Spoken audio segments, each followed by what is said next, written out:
Hey there, super sober heroes. It's your host, Sober Steve, the podcast guy, here today with 1,179 days of sobriety. And while this episode will be coming out on Thursday, I'm recording it on Monday, August 19th, which is my birthday. Happy birthday to me. Birthdays sober are certainly the best. And so what I would love from all of you listening that want to get involved or do something special to say happy birthday to me is to check out the show notes of this episode or any episode. There's a little button that says text the show.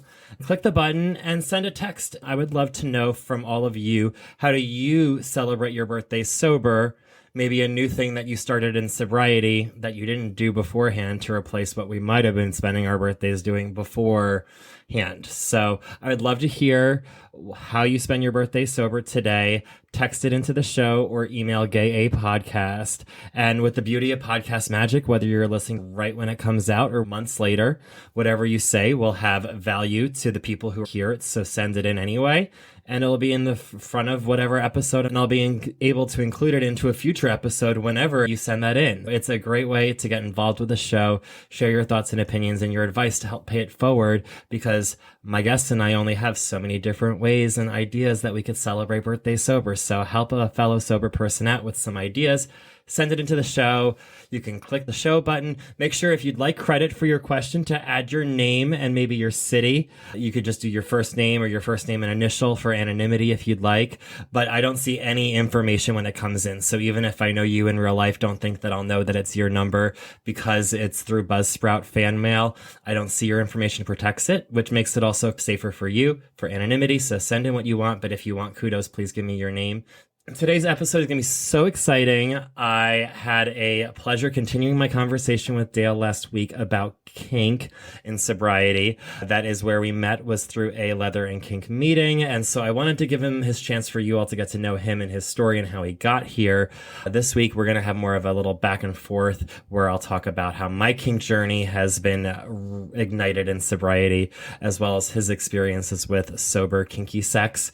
Given that content, this episode is going to be really explicit because we're not going to tiptoe around these conversations, especially Dale with a little more experience will definitely go there as we continue this conversation. So the context is more sexual explicit than normal. If that's going to make you blush, hang tight. And next episode will be much less sexy as we chat about emotional sobriety and boundaries with Melinda. That'll be like a nice cold emotional shower after this week's sexy talk. If you are ready to get sexy, here's my interview. Enjoy. Hey there, super sober heroes. It's Steve here with Dale again. Welcome back, Dale. Hello, Steve. Glad to be back. Yes, and for those of you who haven't listened to last week's episode, definitely go back and check it out. This is going to be a sexually explicit conversation because you're here to talk about kink, right? Exactly. Kink and sobriety. Yes, because we met through a Leather and Kink recovery group, which I am so glad I found was something that existed.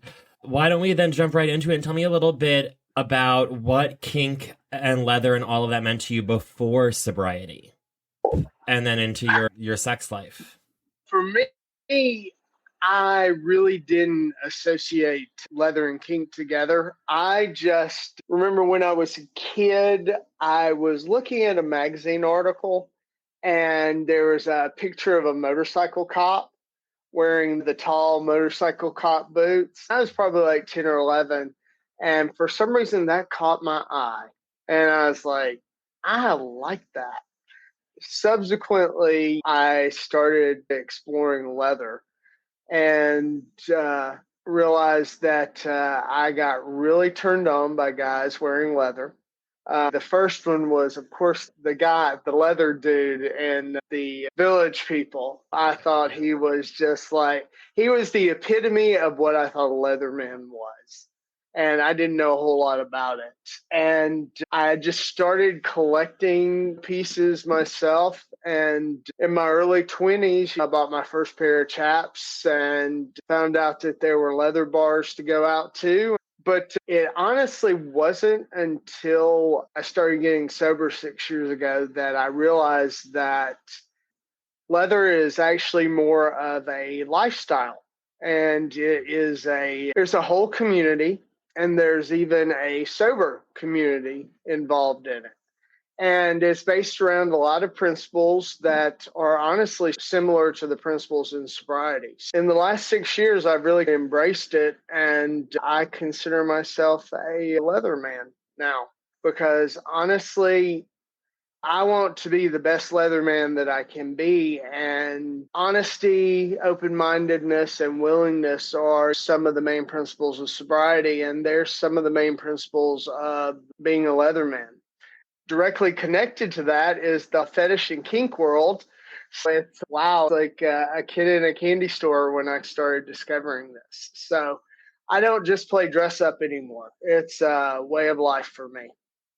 Yeah, I love that because the way you explained your experience, I definitely was later into experimenting with leather because I was very much always not only an isolated drinker, but also very much concerned about what was right, quote unquote, and wrong, and how other people perceived sex and sexuality. Growing up with Catholic religious trauma, having gay sex, period, was already bad enough. But if I was doing it wearing leather, that was even worse. That was at least the perception I had in my mind. It was worse or dirtier, or you were having Yeah. group sex in a dungeon full of consenting adults because there was more than one person and you were wearing leather and maybe they were doing kinky stuff. And in my mind, that was worse. I was so concerned with the perception of what's good and bad, right and wrong, that I considered anything kinky or leather outside of Halloween or a special occasion behind closed doors with a boyfriend at the time, something that we weren't supposed to talk about or do that was bad or dirty. And it's interesting because in sobriety and meeting you and the whole leather community, it's not only a community of people and a lifestyle, but it's also about the consent and communication. All of that's so beautiful. More vanilla sex should take some of those components from the leather and kink world that I'm learning rather than pushing it aside as bad like I used to perceive it. Oh, exactly. For the longest time, it was just playing dress up and trying to find other people that wanted to play dress up with me. But in sobriety, it's all about everything has to be safe, sane, and consensual. There also is an aspect of chemistry. Depending on what people are into, whatever your kink is, whatever your fetish is, there's a lot more than just a casual hookup. For years and years, I was primarily a bottom, submissive. And in sobriety, I've embraced my kind of pushed the sub to the bottom. To be a good Dom, you have to know what your sub likes. A good Dom takes a situation or a play session and gets the submissive in the right headspace that they willingly want to submit to the Dom, want to please, and sane and consensual. You never want to make somebody do something they're not comfortable with. Being a Dom is not about forcing somebody to do something. It's about getting them in the right headspace that they willingly want to do it. And all of this is discussed typically beforehand. It just makes everything so much more fun, honestly. There's none of Yeah. this awkwardness that usually happens when I was trying to make things happen. I've learned that unlike if you were to, for instance, decide that you wanted to top today or bottom today, that you can hop on the apps and you could pretty much find someone pretty quickly to scratch that itch for you.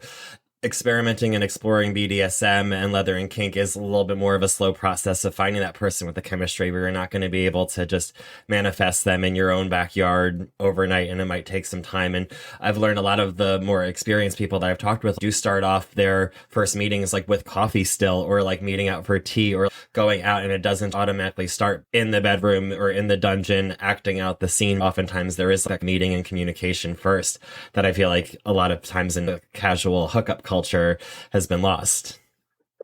Oh, yeah, exactly. And to me, it's more fulfilling than just a casual hookup, too. Yeah. Casual hookups are just, they have their purpose. Like you said, they scratch an itch.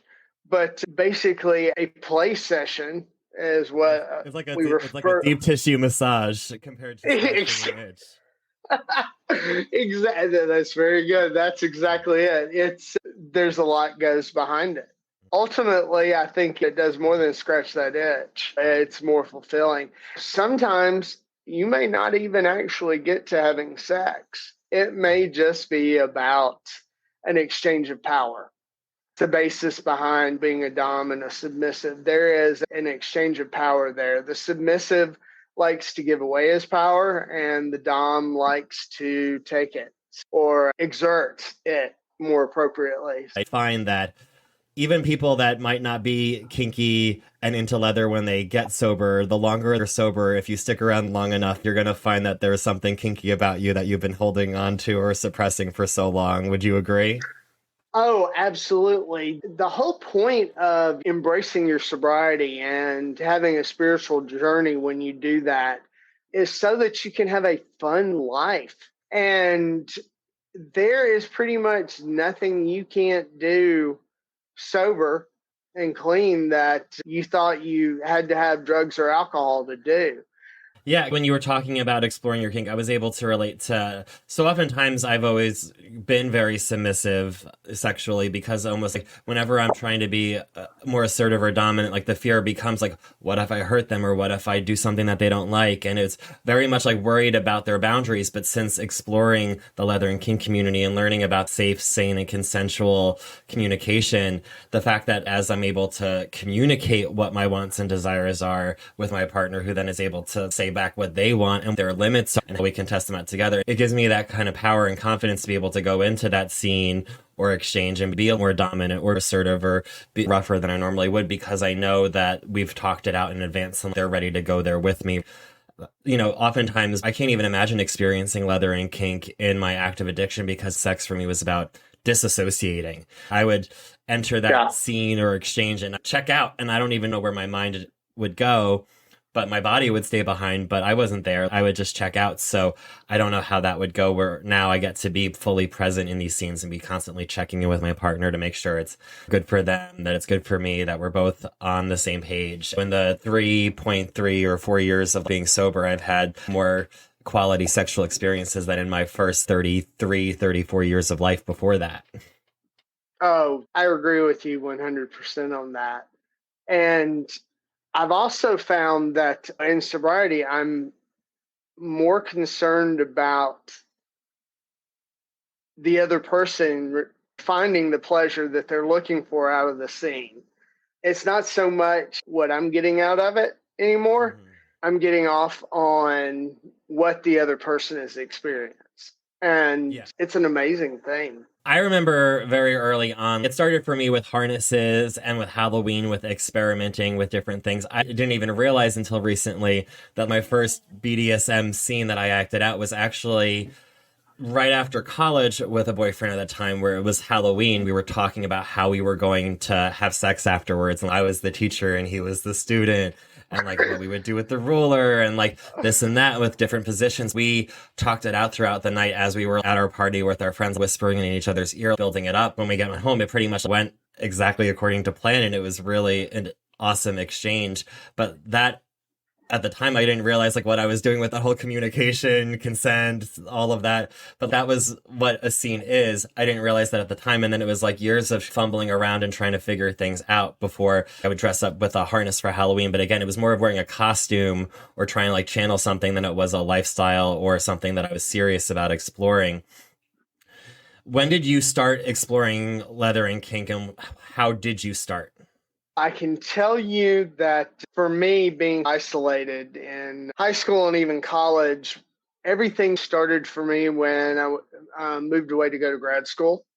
And I discovered that there was a leather Levi bar in Memphis. And I started going. I saw these guys dressed up from head to toe. And it really sparked my interest. At that point, I just started doing reading, and this was actually when the internet just started. In sobriety, I have found that social media is an incredible space to reach out and find others like us. There is even now it's soberleathermen.org. Mm-hmm. And it is a website that, if you're going to any of these, there are leather fetish and kink events throughout the year. International Mr. Leather, IML Claw, MAL, So many of these, Smokeout. I swear You to know, God, it's if you were rich and didn't have to work, you could spend every weekend at either a roundup or a leather and kink event, and that would be just your 52 weeks a year because there is one leather and kink festival, I swear, every fucking week. And it's awesome that you have exactly. those options. And it's through that you are able to start meeting other people and just start talking about stuff and start exploring what you're into.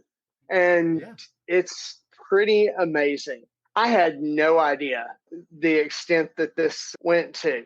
And I am so grateful that it is there. I consider myself a Dom switch leather pig. So I can do either Dom or submissive. Why miss on anything? Let's have the best of both worlds. Yeah. Let's be able to do Dom or submissive leather. And then a pig just because I like some nasty things sometimes. I like a guy that smells like a man. I like sweat and that kind of stuff. I'm into piss. I will lick a guy from head to toe if he is nice and sweaty. And I expect the same thing. There are degrees and extents. Everybody's got to find their own thing. I was gonna say everyone finds their own thing. Yeah, so far a lot of that is more just like I would I'm open to trying anything once, but none of that gets me as excited as much as like the idea of spanking, whipping, flogging, impact play, being tied up, like tying people up. That's a switch. I loved that switch wasn't a term that I had heard before entering these communities. And were you the one who explained it to me? It's like versatile, except that it's not code for bottom. Someone said it that way. Yes, Where it's they're like, just a big old bottom. Yeah, but like it yeah, rings true because I was always the type where one day I want to change it to top and one day I want to change it to bottom. One day it's versatile, depending on what I want and the person. It's about that energy exchange and that vibe. And yeah, it can switch depending on the wind. But I love that versatile so many times when you see people use that, you're like, that's code for bottom. yeah. They're just a big old bottom. And every pig is different too. You're into the more impact related stuff. I enjoy that too. I've got a friend that calls himself a fisting pig because he loves it. Doing this sober has allowed me to find out that there are other people out there that may not be in sobriety, but if they're really into kink, they understand that they don't want to dull it by drugs or alcohol. There will be people out there that only want to play. So And I'd say with most things in sobriety and in life, like in terms of exploring kinks, the way to do it is to start talking about it with other people and exploring it in safe spaces with people that you trust. Many of the other things I've learned about me that I used to be ashamed of, like my alcoholism, gayness, like my interest in leather and kink is also just part of who I am and nothing that I need to be ashamed of today. So I love that sobriety's given me that gift, and you should take that gift and explore it yourself too. exactly. Embrace All right. yourself. Yes, embrace yourself and a whole bunch of other strangers in the process. All right. Thank you so much, Dale, for chatting a little bit more about kink and sharing that side of you. It's been a pleasure. I'll make sure I link over to your Instagram and everything for the listeners to find you, as well as the leather recovery website directory that you mentioned. Thank you so much, Dale. Thanks, Steve. I loved it. And thanks, listeners. Make sure that you follow Adele and follow this podcast wherever you're listening right now so you can get new episodes every Thursday. Until next time, stay sober.